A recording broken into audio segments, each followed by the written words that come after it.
Yes, sir. Ladies and gentlemen, welcome to Talk Spicy. I'm Coach Gene Clemens. Thank you for joining me wherever you are joining me. Rate the show, comment, agree, disagree, but whatever you do, keep it spicy. 5-star ratings are appreciated. If you're joining me on the YouTube channel, make sure you like, make sure you subscribe. If you're joining me on X, you know what to do. It's always been a pleasure. I know I haven't been with you guys in a long time. There's a reason for that. Too much reasons to get into right now. But you know your boy's been working, right? If you haven't caught any of my stuff over at um, New York Giants on SI, go to the New York Giants on SI YouTube page. Make sure you check out a Giant issue. If you haven't seen all of the work that I'm doing with Fantasy Life, shout out to Fantasy Life. We've been doing it big. Appreciate everything that we do over there. College football on sports betting show on Saturday mornings. Our LG shows on Tuesdays and Thursdays. Our start sit column that probably should be dropping today, and everything else. Make sure you go over there for the bet tracker. You can see all my bets, etc., etc., etc. It's a beautiful time in sports, right? Because there's so much going on. But just like always, there are things that really irk me. And yesterday I saw a couple things that came across my feed, across my timeline, that just really had me vexed. And I needed to talk about it, and I wanted to make sure it was on the platform that you guys are used to me talking about these issues on. And so, with that being said, I want to say congratulations to all of the young men and young women who make all conference, all region, right? I really do appreciate it. And I say congratulations to all of you who make these teams. But ladies and gentlemen, we have to stop adding extra spots to these teams just so that we can give more people an award. The problem with it isn't that you're recognizing other people, because you should recognize as many people as you can, right? Sports are difficult. Sports are hard.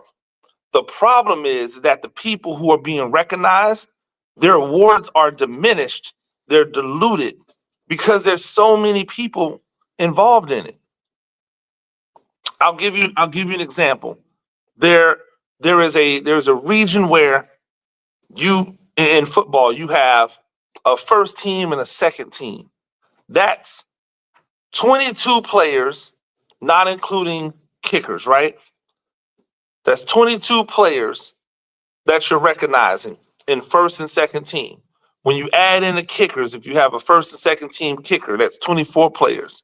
If you add in a punter, that's a first and second team, you're adding in 26 players. Well, what happens when you then add in the player of the year, right? And you add in the offensive MVP and the defensive MVP and an athlete. You just added in 7 more positions. But not to be outdone by all of those extra awards, you start putting in more linemen than actually play on in an 11-man football. You put in more linebackers that play in 11-man football. You put in more DBs. So you end up with 4 D linemen, 4 linebackers, 5 DBs. That 4 DBs. Like what are we doing? That's not real football. So now when you get to the second team is diluted by the fact that the first team has more players on it than it should. Compounding the situation, your player of the year and your offensive MVP and your defensive MVP and your athlete, they're separate from the first team. So imagine, right? So imagine, if you will, I have player A, who is the player of the year. Player B is the offensive MVP. And player C is the athlete, the offensive athlete. That's 3 offensive players that are now not on the first team because they got a different designation, which means that the first team guy might not actually be the first team guy. He might really be the second team guy. And the second team guy is really a guy who probably should be honorable mention. And if we're talking about how that dilutes the product, if I'm a college coach and I see a player and it says he's second team all conference, you know what I'm going to do? I'm going to go and look at the conference and I'm going to say, how many players did they put on the all conference? Were the specialty awards eliminated from being considered for all conference? Did we not allow the guy who plays offense and defense, but is really good to be on both the offense and defense because we didn't want to give him 2 awards? See, this whole we want to give everybody a trophy, we want to give everybody recognition, it's great in theory, but not when people are trying to ascend to another level. If I came to work and they said, hey, we're going to give 5 Teacher of the Year awards, that is going to diminish the value of being the Teacher of the Year. If I go and I work and they say, hey, we're going to give 10 Writer of the Year awards out, that diminishes the value of being Writer of the Year. It's the exclusivity of the club that makes it worth something.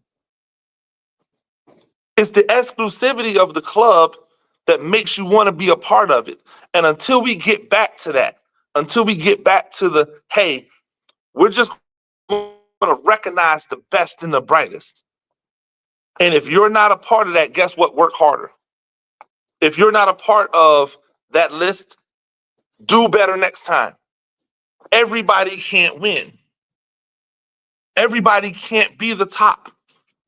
Everybody can't receive recognition at that level. I remember being in high school, and there was an argument about who was the best player, right? The best player in football, the best player in basketball, the best guy on a track team, blah blah blah blah blah. I was never up for any of those awards.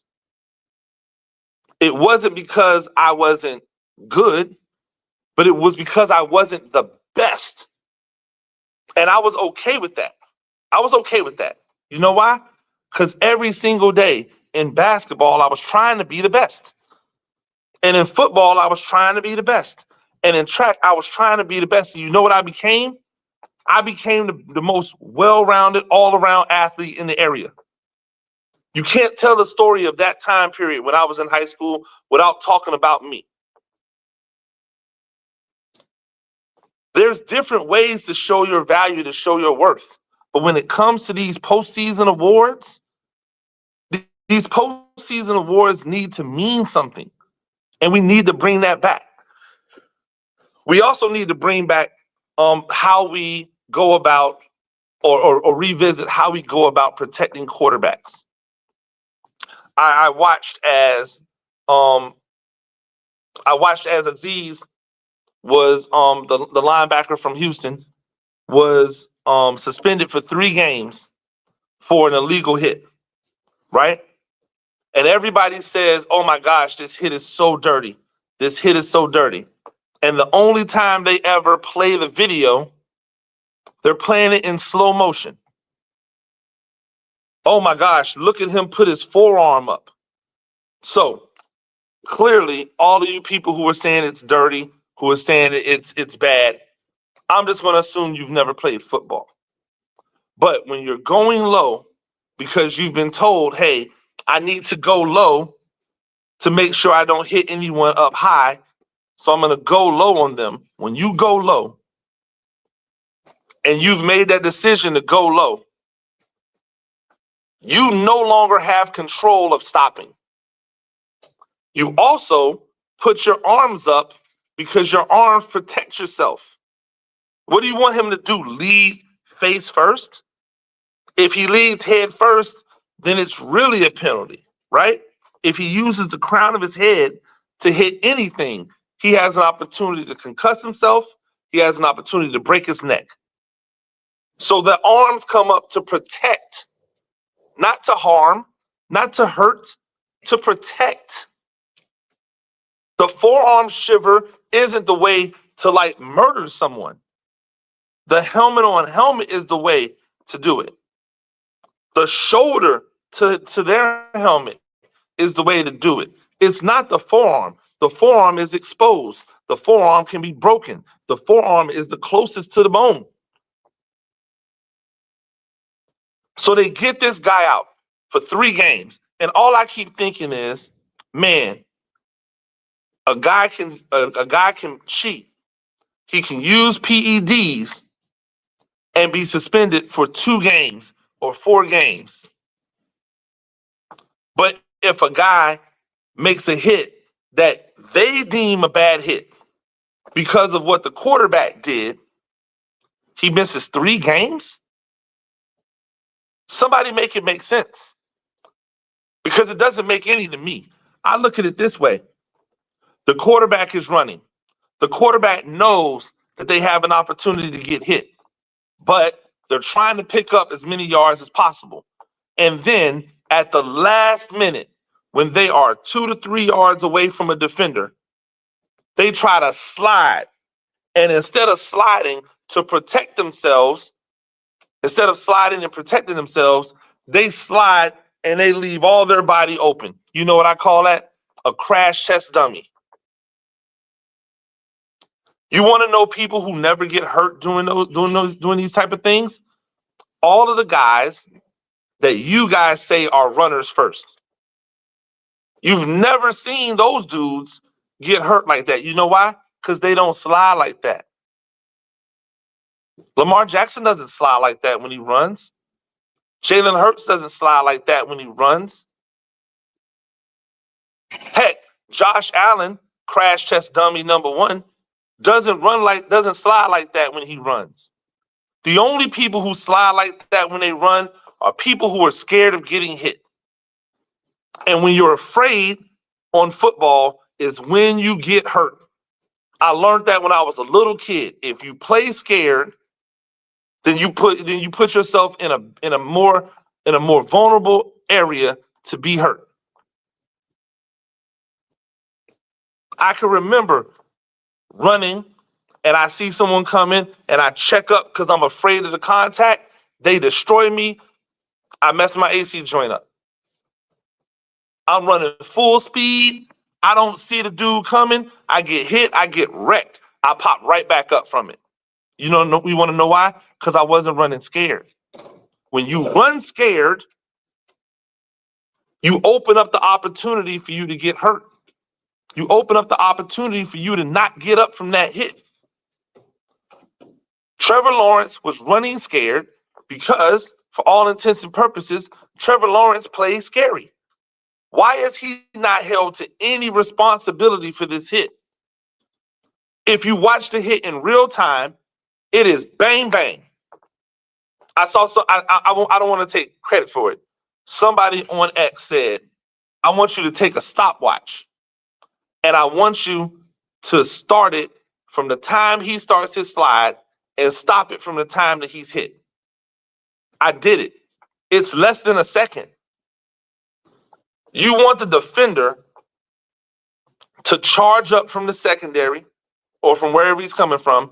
You want him to charge the runner. You want him to assess, get his pad level low so he doesn't hit that runner high. And then you want him to be able to adjust and move his body in mid-speed when the runner decides to give himself up. That's not realistic.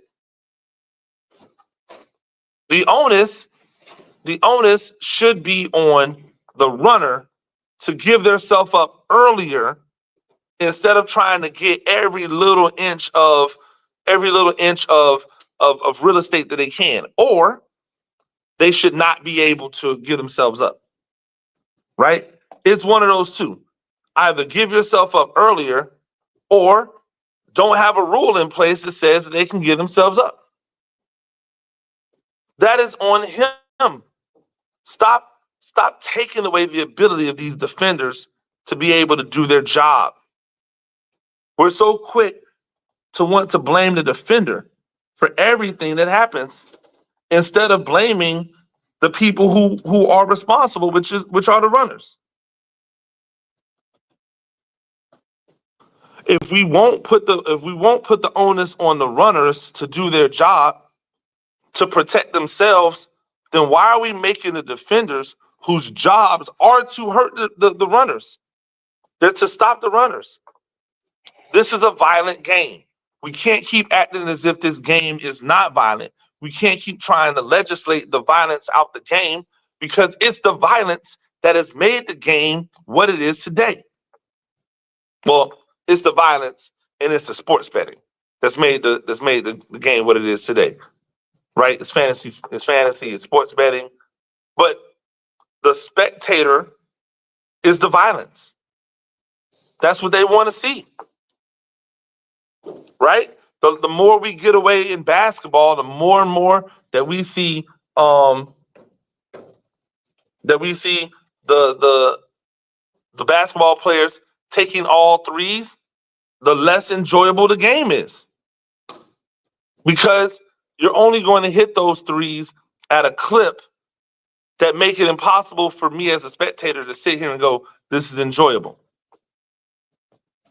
Back when basketball was about getting to the rim and finishing at the rim, you had higher percentage, which means you saw the ball go in the basket more. It doesn't mean that the points were higher, right? But it meant that you saw the ball go in the basket more. That's the dopamine hit that we need. It's the same thing. It's the same thing with football. Those hits, right? Those hits allow us to like get that quick little button of adrenaline.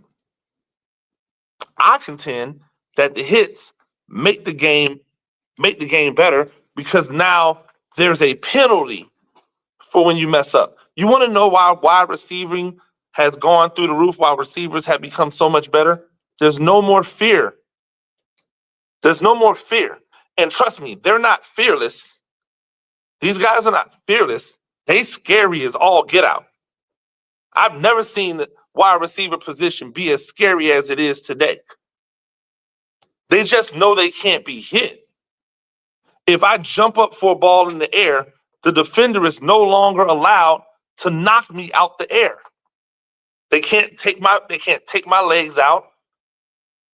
They can't hit me and drive me to the ground. Why? Because I'm a defenseless player. So now, me as a defender, I have to stop. Wait for this dude to catch the ball or try to play the football without hitting the player defenselessly, or I could get a 15-yard penalty and I could be ejected from the game. Imagine that. Imagine your livelihood is at stake. You're a safety.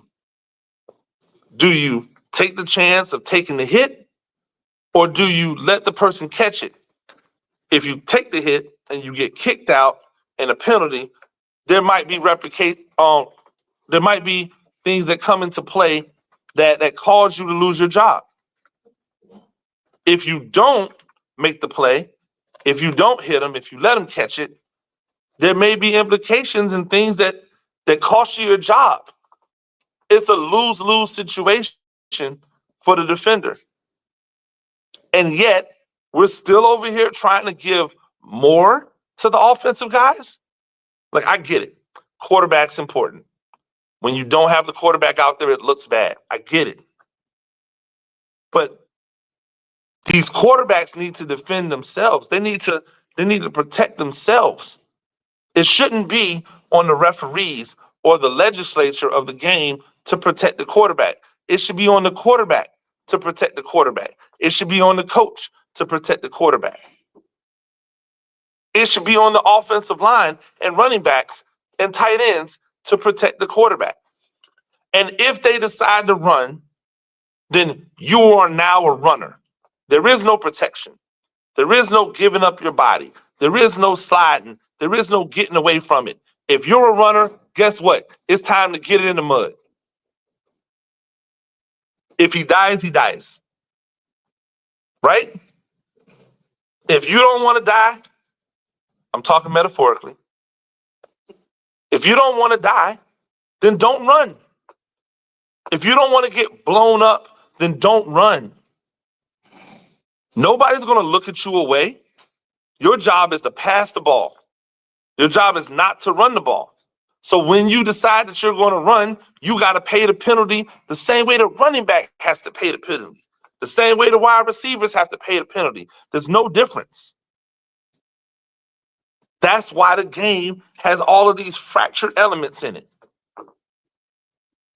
You know what else is fractured? And again, I put the blame in the place that a lot of people don't.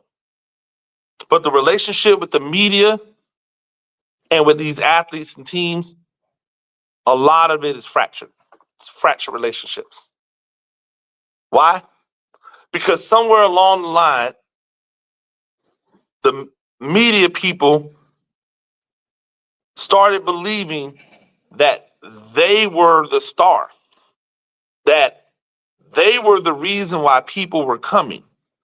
See, as a journalist, and I'll say journalist specifically, right? I learned in journalism school that you are always in service of the people, that the questions that you ask, the commentary that you give, it is in service of the people. Your opinion, when you're giving an opinion, right? When you're writing an opinion column, when you're writing an editorial, it is because you want the people to hear what you have to say about it because you're the closest to the team, you're the closest to the player, you're the closest to the event. But what happens when everything out of your mouth is negative? Negative for no reason. Taking shots for no reason. Not because it's something valid, but just because you don't like the coach or you don't like the player or you don't like the team. Then now you are no longer an unbiased observer of the game. You can no longer represent the people. So in the University of Colorado, right? Or Colorado University, excuse me, Coach Prime banned Sean Keeler, who is a reporter for the Denver Post. Banned him from asking questions. Not taking any more questions for you. Why? Because Sean Keeler, everything he wrote, everything he produced about Colorado football, and more specifically about Coach Prime, Deion Sanders, was negative. Negative, negative, negative, negative. Everything. Called them all kinds of names. Talked bad about them. Why should Coach Prime have to endure that? This isn't objective talking. This is somebody who just doesn't like him. So he shut him down. Hey, you're not asking anymore. No more questions. The university banned him from asking questions. Didn't ban him from the press conference. So he can still do his job. He just can't ask any questions. And so it went. And then at his last press conference a few days ago, Coach Prime, Deion Sanders, with the season essentially in the books outside of the bowl game, tried to extend the olive branch. Hey, let's do it. Ask a question. He reached out to Keeler, looked him in the eye as a man, and said, ask a question. And you know what Keeler did? He refused. He refused to ask a question. Coach Prime said, hey, end of the season, it's Thanksgiving. I'm trying to extend the olive branch, and this is the response. In that moment and in every moment, right? Sean Keeler made it about him instead of about his duty to the people. Because as a journalist, you have a duty to the people to give the information. And if you're not giving the information, then what are you doing the job for? Why are you here? It was a black mark on all media. But it's not the first time we've seen media members act like victims. It's not the first time we've seen it, because somewhere along the line, the journalist, the media member, the reporter, they became a part of the story. It's the tab infiltration. It's the magazine infiltration. It's our desire to see conflict all together. These things have reduced the lifeblood. They've reduced the lifeblood of the communication and the relationship between the players, the teams, the coaches, and the media. There were times way back when, where the media member and the athlete were friends. And the athlete respected that the media member had to say something bad about the athlete that day, had to say something bad about the coach. There are still people to this day who are cultivating really good relationships with coaches and front office members and players, where those players will confide in them, right? That used to be everything. It used to be everybody that were legitimate members of the media. You built relationships. You didn't try to purposely be adversarial. I can dislike you and still cover you fairly. I can dislike you and still cover you fairly. I can like you and still cover you fairly. I think that Joe Shane, the general manager for the New York Giants, I think he's a good dude. I like Brian Dable as a coach. They have been bad at their jobs. We can say that. I can say that. I don't feel bad that I have to say negative things about the job that they're doing, because I don't believe that the job reflects who the person is. But when I start attacking the person, like Keeler was doing to Coach Prime and a lot of people in the program, then you no longer speak for the people, you speak for yourself. And guess what? We don't want to just hear from you. We don't always want to hear what you think, what you believe. We don't want to hear your biases. We want the news reported the way it should be reported. It was a black mark on media. It was a black mark on journalism. And then when the olive branch was extended, that there was an opportunity to get beyond it, Keeler was mum. He couldn't even admit, I was wrong. Why? Because he said that Colorado team would never be anything. He said that Coach Prime would fail. And Coach Prime took a 1-10 or a 1-11 team 2 years ago. Now he has them at 9-3, possibly 10-3. That is winning by any metric that you wanna assess winning. And that means that man would have had to admit that he was wrong. Heaven forbid he do that. Ladies and gentlemen, thank you for joining me. That's another edition of Talk Spicy. I'm Coach Gene Clemens. Rate the show, comment, agree, disagree, but whatever you do, keep it spicy. 5-star ratings are appreciated. If you're joining me, wherever you are joining me, I always thank you. Till next time, peace.